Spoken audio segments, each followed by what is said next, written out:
Assalamualaikum warahmatullahi wabarakatuh. Bagaimana keadaannya anak-anak hari ini? Alhamdulillah keadaannya baik semua ya. Sebelum kita melanjutkan pembelajaran, marilah kita baca doa sebelum belajar. Wahid Isnan Salas. Bismillahirrahmanirrahim. Raditu billahi rabba wa bil islami dina wa bi Muhammadin nabiyya wa rasula. Rabbi zidni ilma warzuqni fahma. Amin. Ya, selanjutnya ibu akan mengabsen kalian ya.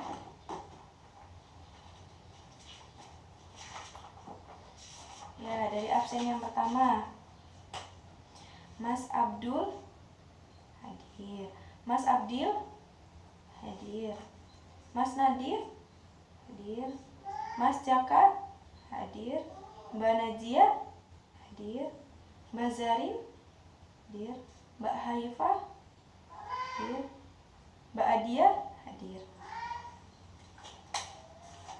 Alhamdulillah ya hadir semuanya.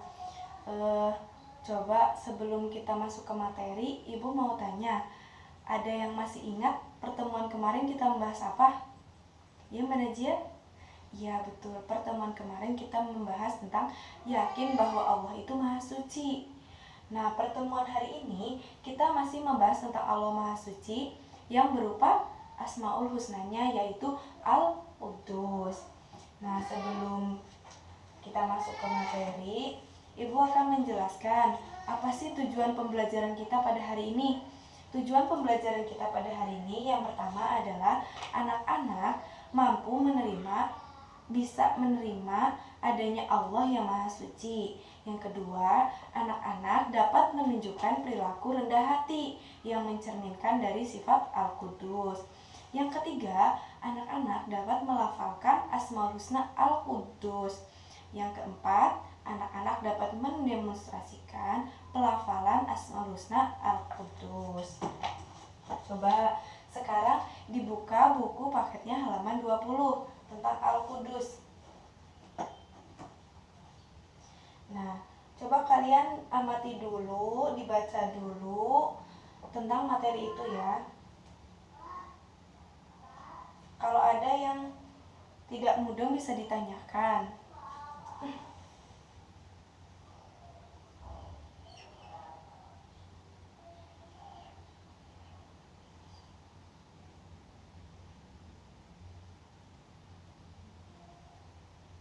Nah, coba Al-Quddus artinya apa anak-anak? Ya, yang Maha Suci.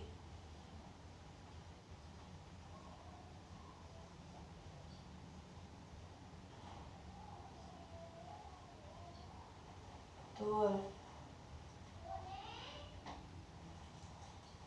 Nah, selanjutnya apa maksud dari yang Maha Suci?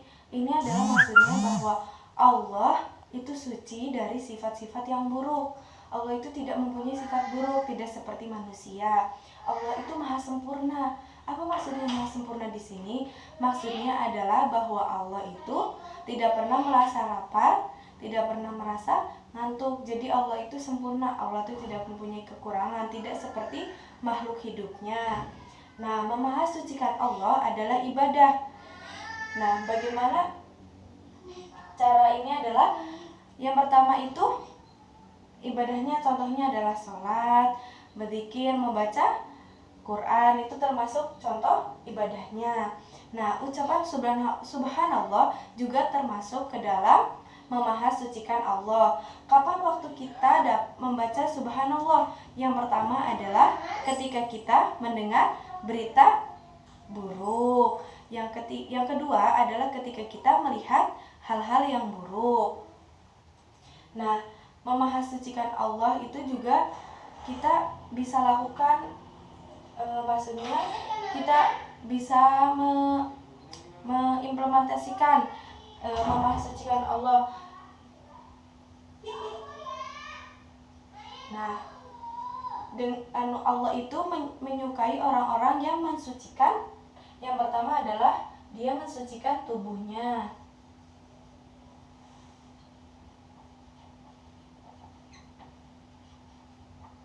Yang kedua itu mensucikan pakaian.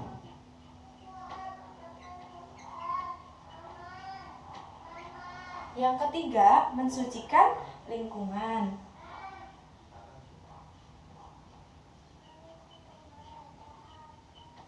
Yang keempat atau yang terakhir adalah mensucikan hati. Coba dari keempat ini Ibu minta dari kalian untuk berkelompok bersama teman-teman. Nanti Ibu akan membagikan kelompoknya dan mendiskusikan bagaimana mensucikan tubuh itu, bagaimana mensucikan pakaian, lingkungan, dan hati. Kita bagi ya menjadi 2 kelompok, yang laki-laki bersama laki-laki dan yang perempuan bersama perempuan. Silahkan untuk didiskusikan. Nanti salah satunya, nanti perwakilan maju untuk menjelaskan atau mempresentasikan yang sudah didiskusikan.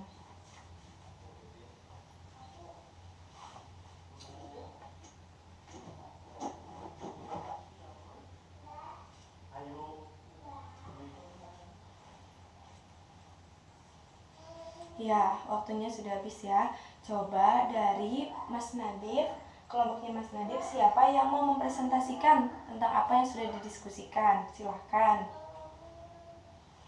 Anak-anak yang lain didengarkan, nanti kalau ada pertanyaan bisa ditanyakan kepada kelompoknya Mas Nadif dan juga kepada Mas Nadif. Silahkan.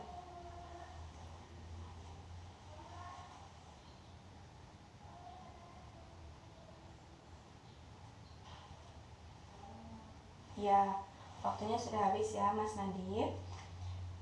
Coba ada yang mau ditanyakan? Ada. Ya, benar, apa yang sudah dipresentasikan oleh Mas Nadif itu sudah benar. Yang pertama, mensucikan tubuh adalah caranya adalah dengan apa? Dengan mandi.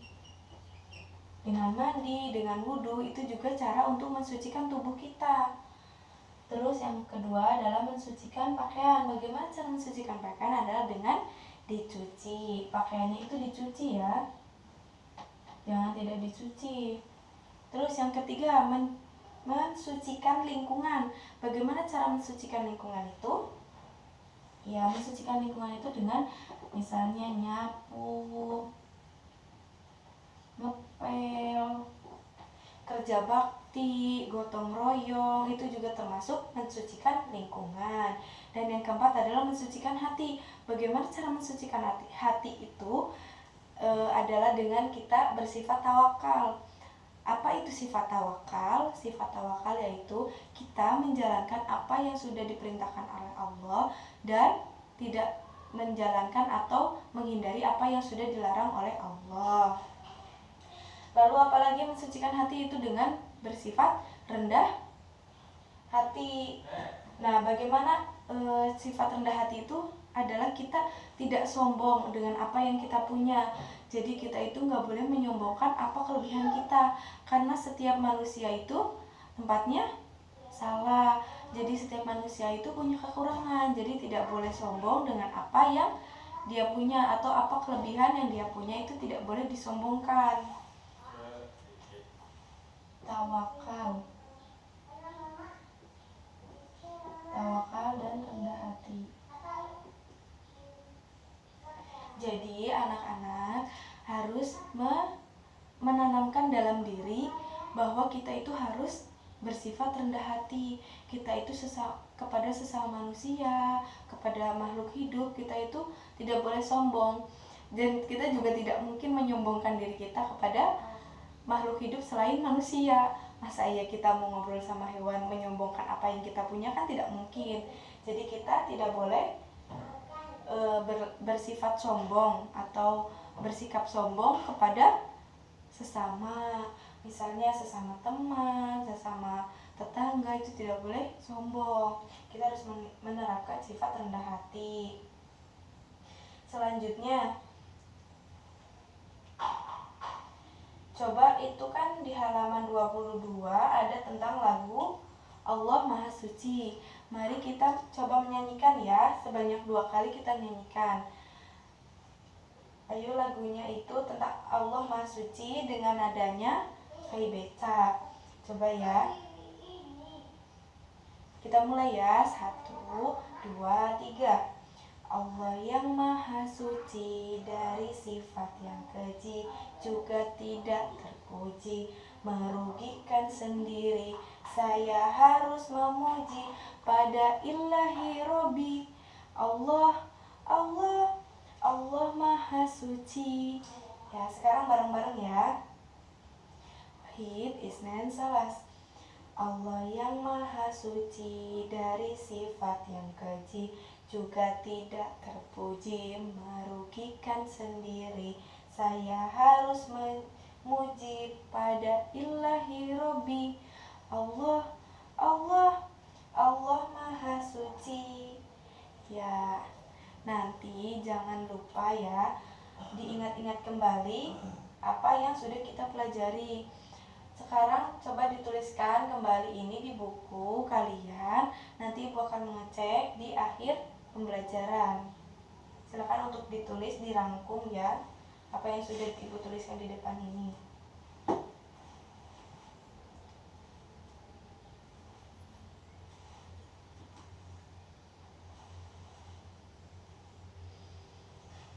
Ya, udah selesai semuanya? Ada yang mau ditanyain apa enggak? Kalau nggak ada yang mau ditanyain, Ibu akan menutup pembelajaran.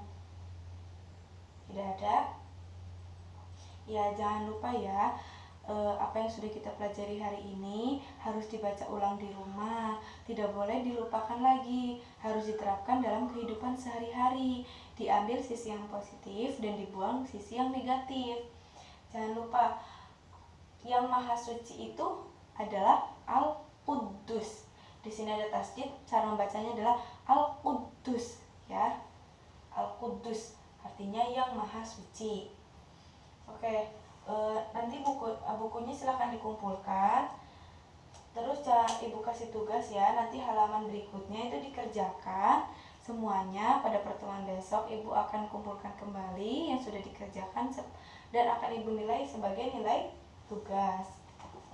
Ya, silahkan dikumpulkan dulu, nanti Ibu paraf ya.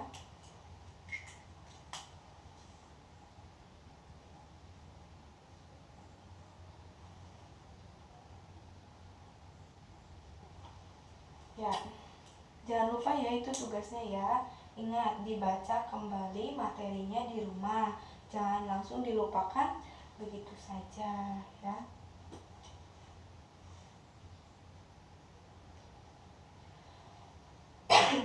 Kalau segitu kira-kira tugasnya cukup atau kurang?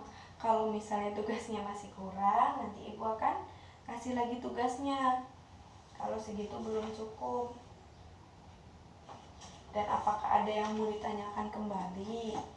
Nanti kalau misalnya udah sampai rumah ngerjain tugas bingung karena belum mudeng. Jadi mumpung masih di sini, apa yang belum kalian pahami bisa ditanyakan sama Ibu.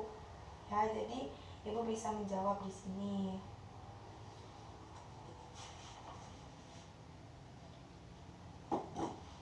Ingat ya, dipelajari kembali di rumah materinya agar kita dapat menerapkannya dalam kehidupan sehari-hari. Coba Ibu tanya ya sebelum kita baca doa, apa aja sih sifat-sifat sifat-sifat yang tadi sudah Ibu jelaskan dengan cara sifat-sifat yang mensucikan hati. Itu sifat-sifatnya ada apa aja yang termasuk ke dalam Asmaul Husna Al-Quddus. Coba yang pertama ada tawakal, yang kedua ada rendah hati. Ya. Ya, sebelum itu Ibu akhiri ya. Sebelum Ibu akhiri, mari kita baca doa. Nanti anak-anak kalau udah pulang, sebelum masuk rumah jangan lupa ucapkan salam dan pulang dengan hati-hati. Ya, baca doa sebelum berpergian ya. Jangan lupa salam kepada ayah dan ibu. Sebelum masuk rumah juga harus mengucapkan salam. Jika tidak mengucapkan salam, nanti setan-setan yang ada di luar itu ikut masuk ke dalam rumah. Jadi kita harus mengucapkan salam sebelum masuk ke rumah. Ya, kita doa dulu ya. wahid isnan salas. Subhanakallahumma wa bihamdika asyhadu an la ilaha illa anta astaghfiruka wa atubu ilaik. Ya, hati-hati di jalan ya. Wassalamualaikum warahmatullahi wabarakatuh.